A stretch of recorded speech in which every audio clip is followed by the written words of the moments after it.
Praise the Lord. प्रभु के नाम की स्तुति हो। आज हम पढ़ेंगे निर्गमन 28वां अध्याय। फिर तू इस्राएलियों में से अपने भाई हारून और नादाब, अबीहू, एलियाज़ार और इतामार नाम उसके पुत्रों को अपने समीप ले आना कि वे मेरे लिए याजक का काम करें। और तू अपने भाई हारून के लिए विभव और शोभा के निमित्त पवित्र वस्त्र बनवाना। और जितनों के हृदय में बुद्धि है, जिनको मैंने बुद्धि देने वाली आत्मा से परिपूर्ण किया है, उनको तू हारून के वस्त्र बनाने की आज्ञा दे कि वह मेरे निमित्त याजक का काम करने के लिए पवित्र बने। और जो वस्त्र उन्हें बनाने होंगे वे ये हैं, अर्थात सीनाबंद और एपोद और जामा, चारखाने का अंगरखा, पुरोहित का टोप और कमरबंद। ये ही पवित्र वस्त्र तेरे भाई हारून और उसके पुत्रों के लिए बनाए जाए कि वे मेरे लिए याजक का काम करें। और वे सोने और नीले और बैंगनी और लाल रंग का और सूक्ष्म शनी का कपड़ा लें। और वे एपोद को सोने और नीले, बैंगनी और लाल रंग के कपड़े का और बटी हुई सूक्ष्म शनी के कपड़े का बनाए, जो कि निपुण कढ़ाई के काम करने वाले के हाथ का काम हो। और वह इस तरह से जोड़ा जाए कि उसके दोनों कंधों के सिरे आपस में मिले रहे। और एपोद पर जो काढ़ा हुआ पटुका होगा उसकी बनावट उसी के समान हो, और वे दोनों बिना जोड़ के हो, और सोने और नीले, बैंगनी और लाल रंग वाले और बटी हुई सूक्ष्म शनी वाले कपड़े के हो। फिर 2 सुलेमानी मणि लेकर उन पर इज़राइल के पुत्रों के नाम खुदवाना। उनके नामों में से 6 तो एक मणि पर और शेष 6 नाम दूसरे मणि पर इज़राइल के पुत्रों की उत्पत्ति के अनुसार खुदवाना।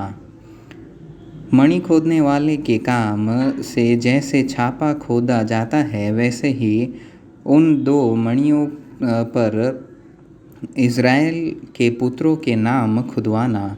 और उनको सोने के खानों में जड़वा देना। और दोनों मणियों को एपोद के कंधों पर लगवाना। वे इज़राइलियों के निमित्त स्मरण दिलाने वाले मणि ठहरेंगे, अर्थात हारून उनके नाम यहोवा के आगे अपने दोनों कंधों पर स्मरण के लिए लगाए रहे। फिर सोने के खाने बनवाना और डोरियों की नाई गूँथे हुए 2 जंजीर चोखे सोने के बनवाना और गूँथे हुए जंजीरों को उन खानों में जड़वाना। फिर न्याय की चपरास को भी कढ़ाई के काम का बनवाना। एपोद की नाई सोने और नीले, बैंगनी और लाल रंग के और बटी हुई सूक्ष्म शनी के कपड़े की उसे बनवाना। वह चौकोर और दोहरी हो और उसकी लंबाई और चौड़ाई एक बित्ते की हो, और उसमें 4 पाँति मणि जड़ाना। पहली पाँति में तो माणिक्य, पद्मराग और लालड़ी हो। दूसरी पाँति में मरकत, नीलमणि और हीरा। तीसरी पाँति में लशम, सूर्यकांत और नीलम। और चौथी पाँति में फिरोज़ा, सुलेमानी मणि और यशब हो। ये सब सोने के खानों में जड़े जाएं।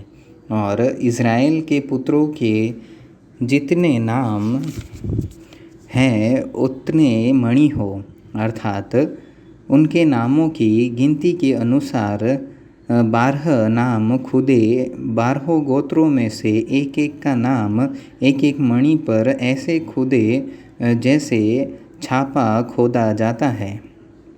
फिर चपरास पर डोरियों की नाई गूंथे हुए चोखे सोने के जंजीर लगवाना और चपरास में सोने की 2 कड़ियाँ लगवाना और दोनों कड़ियों को चपरास के दोनों सिरों पर लगवाना और सोने के दोनों गूंथे जंजीरों को उन दोनों कड़ियों में जो चपरास के सिरों पर होंगी लगवाना और गूंथे हुए दोनों जंजीरों के दोनों बाकी सिरों को दोनों खानों में जड़वा के एपोद के दोनों कंधों के बंधनों पर उसके सामने लगवाना। फिर सोने की 2 और कड़ियाँ बनवाकर चपरास के दोनों सिरों पर उसकी उस कौर पर जो एपोद की भीतर की ओर होगी लगवाना। फिर उनके सिवाय सोने के 2 और कड़ियाँ बनवाना एपोद के दोनों कंधों के बंधनों पर नीचे से उसके सामने और उसके जोड़ के उस एपोद के काढ़े हुए पटुके के ऊपर लगवाना और चपरास अपनी कड़ियों के द्वारा एपोद की कड़ियों में नीले फीते से बांधी जाए और इसी रीति वह एपोद के काढ़े हुए पटुके पर बनी रहे और चपरास एपोद पर से अलग न होने पाए। और जब जब हारून पवित्र स्थान में प्रवेश करे तब तब वह न्याय की चपरास पर अपने हृदय के ऊपर इज़राइलियों के नामों को लगाए रहे, जिससे यहोवा के सामने उनका स्मरण नित्य रहे। और तू न्याय की चपरास में उरीम और तुमीम को रखना और जब जब हारून यहोवा के सामने प्रवेश करे तब तब वे उसके हृदय के ऊपर हो। इस प्रकार हारून इज़राइलियों के न्याय पदार्थ को अपने हृदय के ऊपर यहोवा के सामने नित्य लगाए रहे। फिर एपोद के बागे को संपूर्ण नीले रंग का बनवाना और उसकी बनावट ऐसी हो कि उसके बीच में सिर डालने के लिए छेद हो और उस छेद को चारों ओर बख्तर के छेद की सी एक बुनी हुई कौर को कि वह फटने न पाए और उसके नीचे वाले घेरे में चारों ओर नीले बैंगनी और लाल रंग के कपड़े के अनार बनवाना और उनके बीच बीच चारों ओर सोने की घंटियाँ लगवाना, अर्थात एक सोने की घंटी और एक अनार और फिर एक सोने की घंटी और एक अनार। इसी रीति बागे के नीचे वाले घेरे में चारों ओर ऐसा ही हो। और हारून उस बागे को सेवा टहल करने के समय पहना करे कि जब जब वह पवित्र स्थान के भीतर यहोवा के सामने जाए व बाहर निकले तब तब उसका शब्द सुनाई दे, नहीं तो वह मर जाएगा।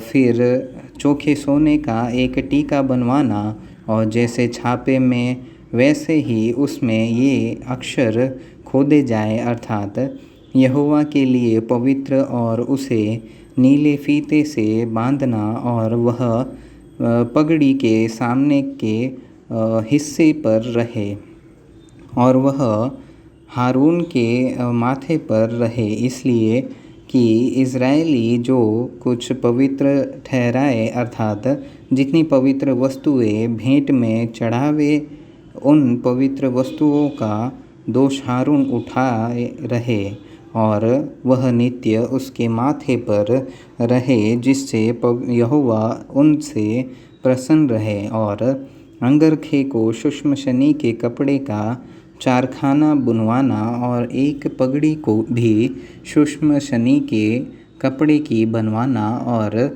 कारचोबी काम किया हुआ एक कमरबंद भी बनवाना।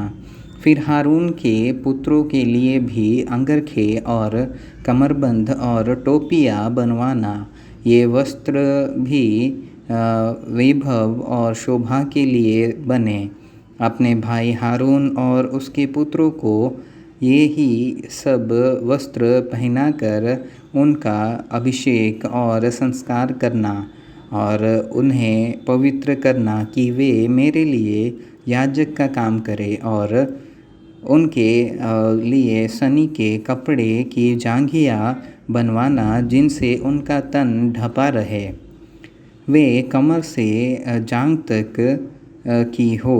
और जब जब हारून व उसके पुत्र मिलाप वाले तंबू में प्रवेश करे व पवित्र स्थान में सेवा टहल करने को वेदी के पास जाए, तब तब वे उन जांघियों को पहने रहे, न हो कि वे पापी ठहरे और मर जाए। यह हारून के लिए और उसके बाद उसके वंश के लिए भी सदा की विधि ठहरे।